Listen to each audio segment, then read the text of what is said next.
করল শীতলকুচির বিজেপি প্রার্থী সাবিত্রী বর্মনের গাড়ি। প্রচার সেরে ফেরার পথে দুর্ঘটনায় বিজেপি প্রার্থীর গাড়ি। গতকাল রাত 12টা নাগাদ মাথাভাঙার শিকারপুরে দুর্ঘটনা ঘটে। সামনে ট্রাক চলে আসায় রাস্তার পাশে জলাশয়ে উল্টে যায় গাড়ি। সঙ্গে থাকা কর্মীরাই তাকে উদ্ধার করে হাসপাতালে নিয়ে যান। একটি বেসরকারি হাসপাতালে ভর্তি রয়েছেন সাবিত্রী বর্মন। আর এই ঘটনার পিছনে তৃণমূলের ষড়যন্ত্রের অভিযোগ করেছে বিজেপি। অভিযোগ অস্বীকার শাসক দল।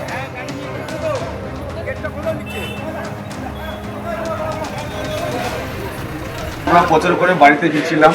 আমরা শিকারপুর সংলগ্ন এরিয়া যাওয়ার পথে হঠাৎ করে আচমকা ট্রাক আমাদের গাড়িতে ধাক্কা দেওয়ার মুখী করে সামনাসামনি নিয়ে এসে তখন আমাদের গাড়িটাকে বাঁচানোর জন্য আমরা সাইড দিয়ে গাড়িটি নিয়ে গাড়িটা পাল্টে গেছে। অ্যাকচুয়ালি আজকে যে ঘটনাটা ঘটেছে তাতে করে আমরা 100% মানে নিশ্চিত যে এটা ষড়যন্ত্র ছিল, কারণ আজকে আমাদের গাড়িতে ফ্ল্যাগও লাগানো ছিল।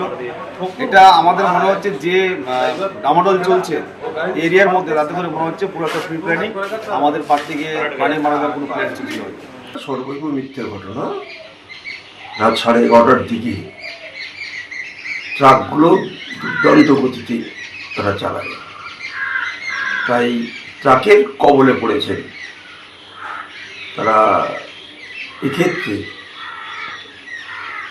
একটা বিরোধী দলনেত্রী হিসাবে শাসক দলকে দোষারোপ করা এটা অভ্যাসে পরিণত হয়েছে বিজেপি দলে, তাই তারা করেছে। এই ঘটনার সঙ্গে শাসক দলের কোনো যোগসূত্র নেই।